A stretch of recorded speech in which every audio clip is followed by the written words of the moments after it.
Then the Lord said to Moses, "Reach out with your hand over the sea, so that the waters may come back over the Egyptians, over their chariots and their horsemen." So Moses reached out with his hand over the sea, and the sea returned to its normal state at daybreak, while the Egyptians were fleeing right into it. Then the Lord overthrew the Egyptians in the midst of the sea. The waters returned and covered the chariots and the horsemen. Pharaoh's entire army that had gone into the sea after them, not even one of them remained. 여호와께서 모세에게 이르시되 내 손을 바다 위로 내밀어 물이 애굽 사람들과 그들의 병거들과 마병들 위에 다시 흐르게 하라 하시니 모세가 곧 손을 바다 위로 내밀매 새벽이 되어 바다의 힘이 회복된지라 애굽 사람들이 물을 거슬러 도망하나 여호와께서 애굽 사람들을 바다 가운데 엎으시니 물이 다시 흘러 병거들과 기병들을 덮되 그들의 뒤를 따라 바다에 들어간 바로의 군대를 다 덮으니 하나도 남지 아니하였더라. 아멘. 바다 가운데는 마른 땅이 돼가지고 길이 생기고 바닷물은 그 길 좌우에 높다란 벽을 형성했습니다. 22절 말씀, 이스라엘 자손이 바다 가운데를 육지로 걸어가고 바닷물은 그들의 좌우에 벽이 됐다 그랬어요. 벽이라고 번역된 히브리어 호마, 담이라는 뜻입니다. 뚝이라는 뜻입니다. 벽이라는 뜻입니다. 담, 뚝, 벽, 이 단어에서 뭐가 연상되잖아요. 어떤 울타리가 연상되지 않습니까, 여러분? 어떤 보호막이 연상되잖아요. 어떤 방어벽이 연상되잖아요. 그렇습니다. 담은 안전한 울타리를 의미하는 거죠. 뚝도 마찬가지예요. 물과 홍수로부터의 방어벽을 의미하는 거죠. 놀랍습니다. 하나님께서 역사하시니까 홍해의 바닷물이 이스라엘의 울타리가 됐던 거예요. 하나님이 함께 하시니까 홍해의 바닷물이 이스라엘의 방어벽이 된 것입니다. 바다는 본래 겁나는 곳입니다. 그렇죠, 여러분? 그 깊이를 알 수 없는 깊은 바다, 거칠고 흉흉한 파도가 있기에 왠지 두렵고 공포스러운 곳이 바다잖아요. 근데 오늘 보니까 그 흉흉한 파도가 도리어 이스라엘을 감싸주는 보호벽이 됐다 그랬습니다. 벽이 된 거예요? 담이 된 거예요? 뚝이 된 거예요? 시편 78편 13절 말씀, 하나님께서 바다를 갈라 물을 무더기같이 서게 하시고 벽같이 서게 하시고 그들을 지나게 하셨다. 성경은 증언합니다. 하나님이 역사하시면, 하나님이 함께 하시면 두렵고 공포스러운 바다가 도리어 보호막으로 바뀌게 되는 거예요. 하나님이 역사하시면, 하나님이 함께 하시면 두렵고 공포스러운 세상이 도리어 나를 보호하는 울타리가 되줄 수도 있는 거예요. 나를 지켜주는 보호막이 될 수도 있는 거예요. 피난처시요 산성이시요 피할 바위가 되시는 주님을 의뢰하고 두려움 없이 세상으로 뛰어드는 성도가 되기를 축복합니다. 거기에는 이스라엘 사람들만 들어온 게 아니었습니다. 추적자 애굽 사람들도 이스라엘 백성들을 추격해가지고 바닷물 속으로 뛰어들었어요. 출애굽기 14장 23절 말씀, 애굽 사람들과 바로의 말들, 병거들과 그 마병들이 다 그들의 뒤를 추격하여 바다 가운데로 들어왔다 그랬어요. 근데 똑같은 길이었어도, 똑같이 그 길로 들어섰어도 그 마음은 완전히 달랐습니다.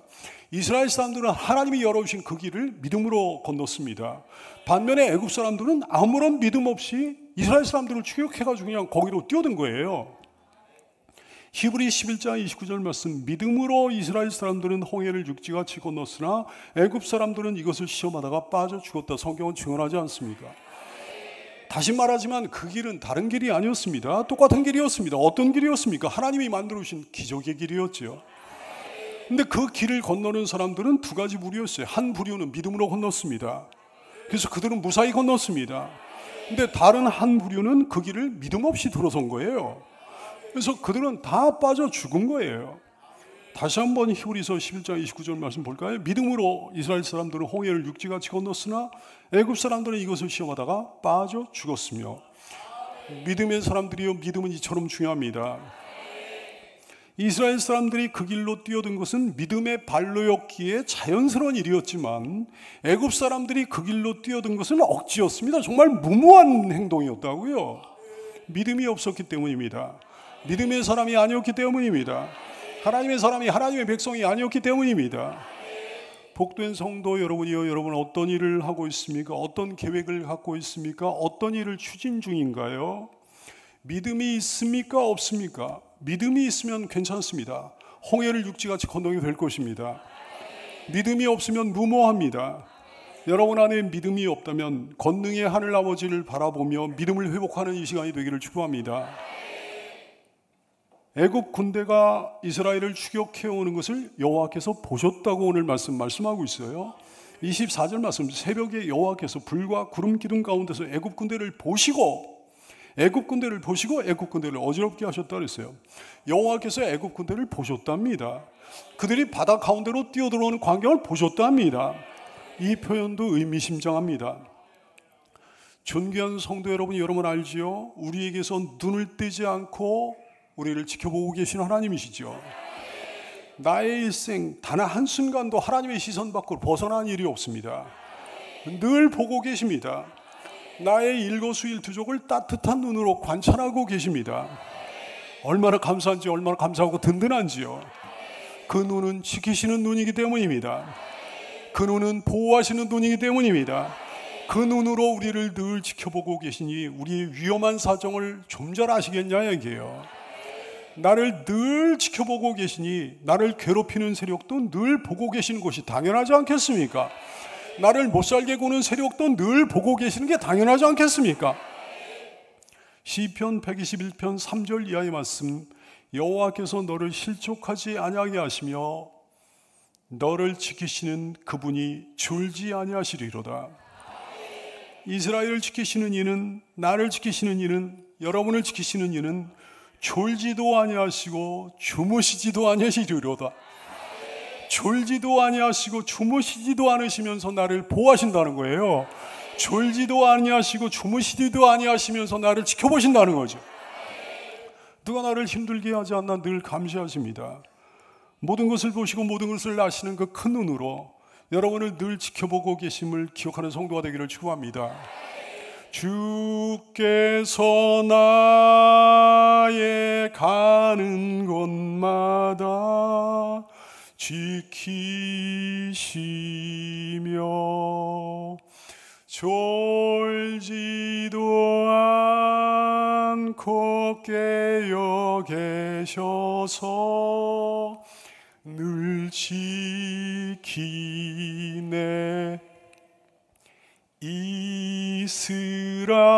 이스라엘을 지키시느니 쉬지도 않고 살펴주신다. 주께서 여러분의 가는 곳마다 지켜주신 거예요. 졸지도 않고 깨어 계셔서 늘 지켜주시는 거예요.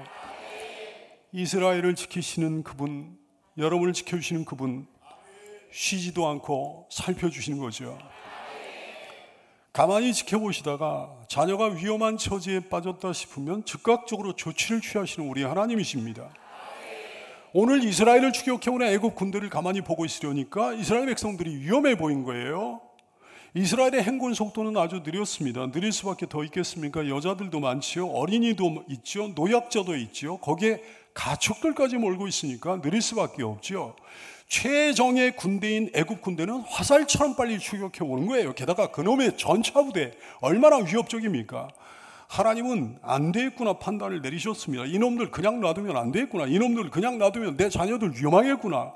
그래서 하나님께서 그 군대를 어지럽게 하셨습니다.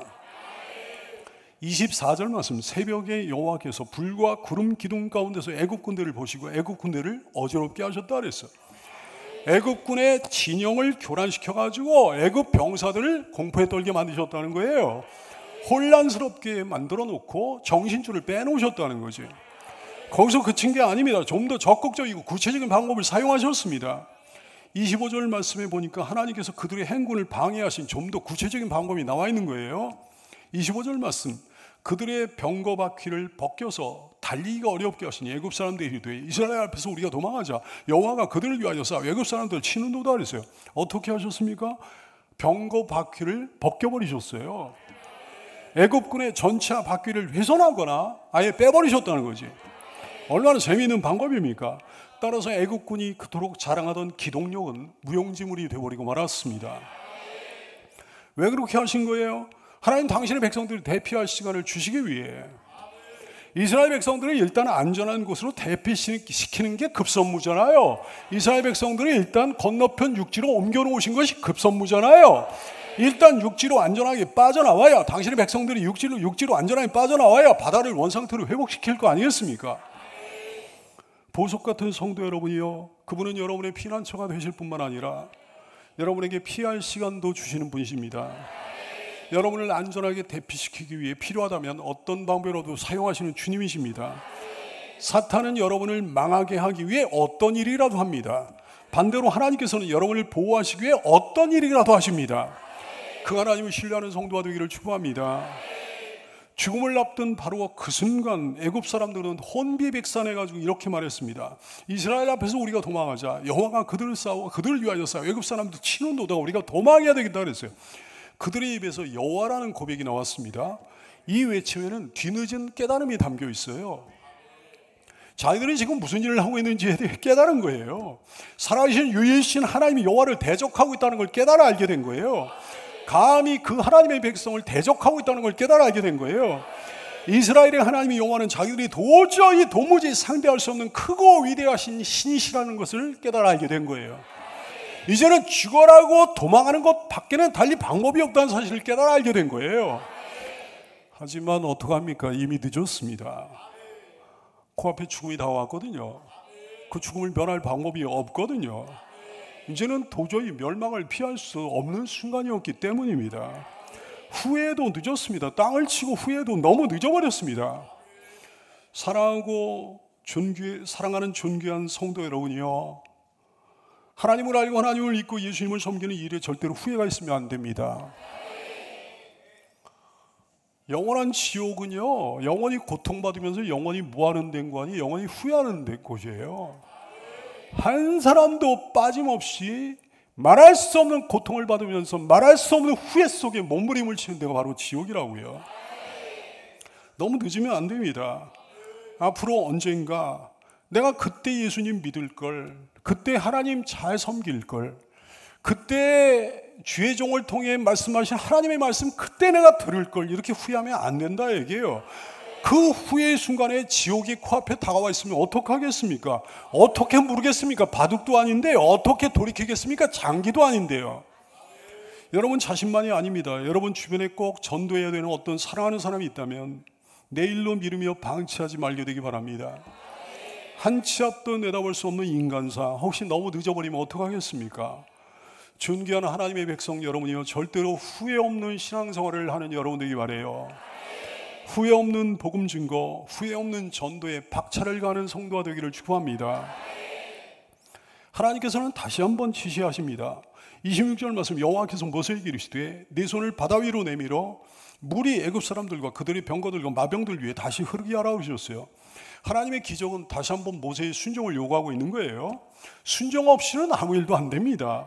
순종 없이는 능력이 나타나지 않습니다. 순종 없이는 기적이 일어나지 않습니다. 순종 없이는 하나님이 움직이지 않으십니다.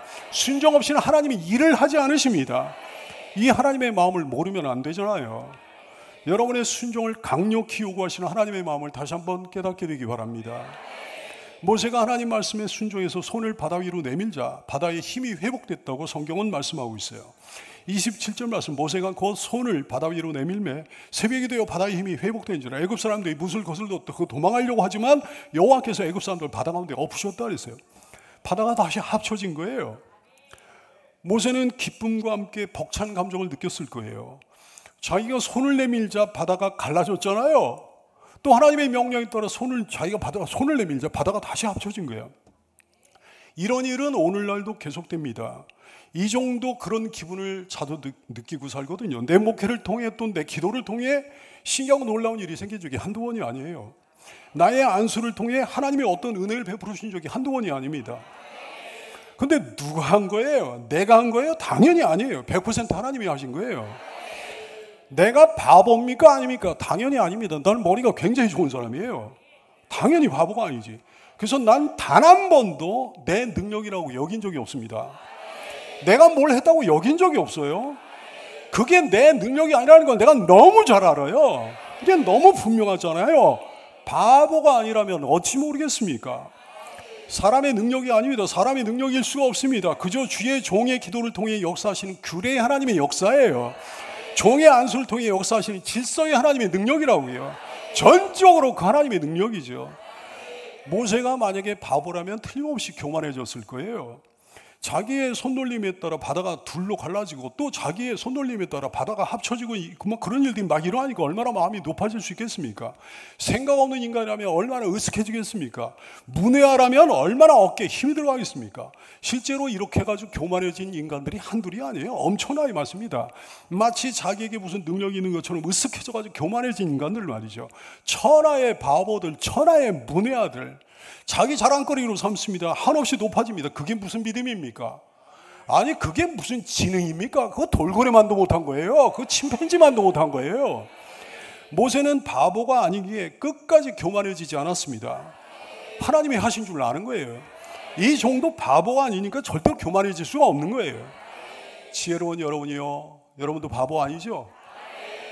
바보가 아니라면 어떤 일이 있어도 높아지지 말게 되기 바라요. 어떤 일이 있어도 교만해지지 말게 되기 바랍니다. 신앙생활 남들보다 잘해도 교만해지지 말게 되기 바라요. 자주자주 기도에 응답받아도 교만해지지 않은 여러분 되기 바랍니다. 전도의 능력이 나타나도 교만해지지 않은 여러분 되기 바라고, 어떤 영적인 은사를 받아도 교만해지지 않은 여러분 되기 바라고, 남들보다 더 봉사하고 더 충성하고 더 헌신을 해도 교만해지지 않은 여러분 되기 바라고, 남들보다 예물을 더 많이 드려도 교만해지지 않은 여러분 되기 바라고, 육적으로도 마찬가지예요. 바보가 아니라면 내 삶이 좀 잘 될수록, 어떤 일이 잘 될수록, 삶이 잘 풀릴수록 더 낮아져야 되는 거예요. 하나님의 능력인 줄 알아야 되는 거예요. 하나님이 하신 줄 알아야 되는 거예요. 더 감사하고 더 겸비하며 더 하나님께만 영광을 돌리는 지혜로운 성도가 다 되기를 축복합니다. 드디어 하나님께서 애굽 사람들을 바다 가운데 엎으셨습니다. 27절 말씀, 모세가 그 손을 바다 위로 내밀매 새벽이 되어 바다의 힘이 회복된지라. 애굽 사람들이 물을 거슬러 도망하나 여호와께서 애굽 사람들을 바다 가운데 엎으셨다 그랬어요. 8번째 재앙 때 강력한 서풍을 일으켜가지고 메뚜기를 하나도 남기지 않고 홍해로 몰아넣으셨던 하나님께서 이제는 애굽 군대를, 애굽의 병사들을 하나도 남기지 않고 홍해 속으로 다 몰아넣으신 거예요. 28절 말씀, 물이 다시 흘러 병거들과 기병들을 덮되 그들의 뒤를 따라 바다에 들어간 바로의 군대를 다 덮으니 하나도 남지 않고 바닷속에 다 수장됐다 그랬습니다. 이 사건이 역사적으로 실제로 있었던 사건이라는 사실이 증명이 됐습니다.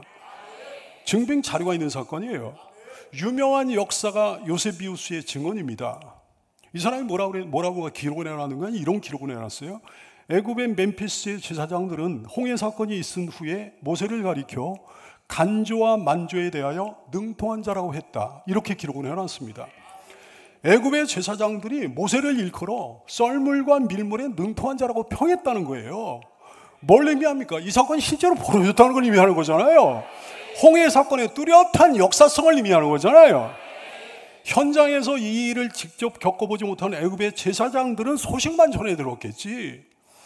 이스라엘 사람들은 바다를 무사히 건넜다는 소식이요, 그 뒤를 쫓던 자기 나라의 애굽의 정예부대는 바닷물 속에 몽땅 다 수장됐다는 말만 전해 들었겠지.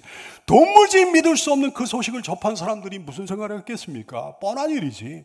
이 모양 저 모양으로 온갖 추리를 다 해보다가 결론을 내렸겠죠. 그래, 밀물과 썰물에 좋아했을 거야. 모세란 놈은 얼마나 밀물과 썰물에 능통한 전략가란 말인가. 저놈들은, 이스라엘 놈들은 썰물대를 이용해 바다를 무사히 건넜겠지. 그 뒤를 따르던 우리 아군은 밀물을 만나가 다 수장된 것이 아니겠는가, 이렇게 추정을 했겠죠. 이 사람들이 하나님의 기적을 어떻게 알겠습니까? 하나님의 능력을 어떻게 이해하겠습니까? 정작 하나님의 기적을 본 사람들은 다 바닷속에 빠져 죽고 말았으니 소식만 대충 전해들은 이 사람들이 어떻게 알고 어떻게 이해할 수 있겠냐 이게요. 인간적인, 지극히 인간적인 계산과 경험과 이성으로만 판단할 수밖에 없었겠죠. 정말 그렇습니다. 어떤 사건을 대하는 신자와 불신자의 시각 차이는 너무나 커요. 우리는 하나님의 은혜라는 걸 뻔히 아는데 이놈의 세상 사람들은 도무지 이해를 못하는 거예요. 우연히 이런 일이 일어난 줄 아는 거예요. 불신자들은 자기의 경험의 한도 내에서만 생각하고 판단하기에 지극히 계산적이에요. 애굽의 제사장들이 그랬듯이 지극히 인간적입니다. 지극히 단편적입니다. 그들이 하나님의 기적을 어떻게 이해할 수 있겠습니까? 댁들이 어떻게 알겠어? 근데 우리는 달라요. 우린 영적인 사람들이에요. 육신적인 사고의 제한을 받지 않습니다. 판단의 폭이 넓습니다. 지극히 영적입니다. 지극히 성경적입니다. 지극히 신앙적입니다. 지극히 체험적입니다. 그리고 지극히 지적입니다. 우리는 알지요. 나는 알지요. 같은 신자라도 사람에 따라 다 다른 거예요. 영적인 경험이 많은 사람과 적은 사람이 있습니다. 신앙이 깊은 사람과 깊지 않은 사람은 완전히 다를 수밖에 없는 거예요. 그러므로 영적인 경험이 적은 사람, 신앙이 깊지 않은 사람은 교회에서 입 닫고 있어야 됩니다. 침묵을 지키고 있어야 됩니다. 그 사람은 하나님이 하시는 일을 잘 이해할 수 없기 때문입니다. 그래서 온통 세상적인 계산과 인간적인 판단을 교회 속으로 끌어들여 올 수 있기 때문입니다. 여러분 영적인 성도가 되기 바랍니다. 하나님을 아는 지식이 깊어지는 여러분 되기 바라요. 그래서 물질적인 계산, 세상적인 경험, 인간적인 판단은 멀리 내던져 버리고 영적인 계산, 영적인 판단을 하는 믿음의 사람이 되기를 축원합니다. 성경은 다시 한번 강조합니다. 29절 말씀, 그러나 이스라엘 자손은 바다 가운데를 육지로 행하였고 물이 좌우에 벽이 되었더라. 이 장엄한 장면을 가만히 묵상해 봅니다. 이 가슴 떨리는 이적을 가만히 묵상해 봅니다. 걷기에 아무런 불편이 없는 마르고 건조한 땅이 바다 가운데 훤히 드러났습니다. 이 땅은 좁은 땅이 아니에요. 여러분 생각해 보세요. 200만 가량의 남녀노소와 각종 가축들이 하룻밤 사이에 무사히 건너가기 위해서는요, 길의 폭이, 그 드러난 길의 폭이 적어도 1마일 정도는 되지 않겠는가 하는 것이 전문가들의 추측이에요. 내 생각에도 뭐 1마일까지는 몰라도 1마일 뭐 될 것 같은데 1km는 좋게 넘지 않았겠는가 짐작이 됩니다. 대로 아닙니까? 엄청난 대로 아닙니까? 그 바닷속 대로, 하나님이 열어주신 바닷속 대로를 걸어가면서 이스라엘 백성들이 어땠을까요? 얼마나 감격이 넘쳤을까요? 얼마나 기쁨 충만했을까요? 찬송을 하고 기도를 하면서 큰 기쁨과 감격 속에 거기를 건넜겠죠.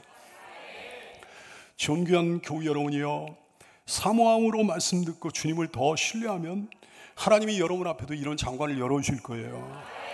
믿음으로 순종으로 나가는 우리 앞에 난관의 바다가 두 쪽으로 열릴 겁니다. 하나님이 예비해 두신 건조한 땅, 좋은 통로가 우리 앞에 쫙 펼쳐지게 될 것입니다. 여기 모인 거룩한 우리 다 함께 찬양하고 감격하며 감사하며 그 길을 건너가게 되기를 소원합니다. 기쁨으로 주께서 우리 앞에 열어오신 그 길을 걸어가는 우리가 되기를 소원합니다. 한 가지는 정말 조심해야 돼요. 나중에 이스라엘은 이 장관, 이 감격, 이 감사, 이 신앙을 곧바로 잃어버리고 말았습니다. 믿음의 성도요, 영적 건망증은 신자의 독이에요. 독 중에 극독이에요. 여러분이 주신 은혜와 감격을 일평생 잊어버리지 말고 끝까지 감사함으로 신앙 여정을 잘 걸어가는 여러분이 되기를 축복합니다. 오늘 성경은 말씀합니다. 이스라엘 사람들이 하나님을 경외하며 여호와와 그 종 모세를 믿었다 말씀합니다. 31절 말씀, 이스라엘이 여호와께서 애굽 사람에게 행하신 그 큰 능력을 보았으므로 백성이 여호와를 경외하며 여호와와 그의 종 모세를 믿었더라 했어요. 하나님을 당연히 믿는 거지만 그 종 모세도 믿었답니다. 성경에서 하나님의 종이라고 표현된 분들 아주 많아요. 아브라함, 이삭, 야곱, 모세, 여호수아 다 하나님 여호와의 종들이, 사무엘도 여호와의 종이에요. 다윗도 하나님의 종이에요. 엘리야, 엘리사 뭐 하나님의 종입니다. 욥도 하나님의 종이에요. 이사야 하나님의 종이에요. 다니엘도 하나님의 종이에요. 스룹바벨도 하나님의 종이에요. 사도들도 하나님의 종이에요. 그들은 모두 하나님 집의 사환들이었습니다. 여러분, 하나님께 은혜를 받은 사람들, 하나님을 진짜로 진실하게 믿는 사람들은 하나님뿐만 아니라 하나님 집의 사환도 믿습니다. 그 종도 믿는다 얘기예요. 하나님을 믿는다고 하면서 하나님이 세우신 종을 못 믿어? 아니, 종을 믿지 못하면서 신앙생활 잘하는 사람 하나라도 봤나요? 종을 믿지 못하면서 은혜 충만한 사람, 성령 충만한 사람, 기쁨 충만한 사람, 말씀 충만한 사람 한 사람이라도 봤나요? 세상에 불쌍한 신자가 하나님의 종을 믿지 못하면서 교회 다니는 사람이에요. 여러분 가운데 만약에 그런 사람이 있다고 한다면 신앙생활 형편없이 하겠지. 신앙생활이 되겠습니까? 설교가 들어오겠습니까? 은혜가 되겠습니까? 순종이 되겠습니까? 기쁨이 생기겠습니까? 신앙성장이 되겠습니까? 복된 성도 여러분이요, 주께서 세우신 주의 종을 신뢰하고 믿어야 돼요. 역대하 20장 20절 말씀, 이에 백성들이 일찍 일어나서 두과들로 나가니라. 나갈 때 여호사밧이 서서 이르되 유다와 예루살렘 거민들아 내 말을 들을지어다. 너희는 너희 하나님 여호와를 신뢰하라. 그러면 견고히 서리라. 여기서 끝난 게 아니고 그 말씀을 증거하는 선지자를 신뢰하라. 그러면 형통하리라 그랬어요. 하나님을 신뢰해야 되는데 하나님 신뢰하는 방법이 뭐냐면 하나님 말씀을 증거하는 주의 종을 신뢰해야 그 말씀 듣고 여호와를 신뢰하게 된다 말씀이죠. 우리 교회는 정말 그런 교회예요. 우리 교회 같은 교회가 없어요. 하나님이 가장 기뻐하신 교회예요. 우리 교회만큼 주의 종을 신뢰하는 교회가 세상에 또 어디 있겠습니까? 우리 교회가 세상 끝날까지, 주님 오시는 그날까지 주의 종과 교우들 간의 신뢰와 존경과 사랑으로 똘똘 뭉쳐진 복되고 복된 교회가 될 줄로 믿습니다. 기도하겠습니다.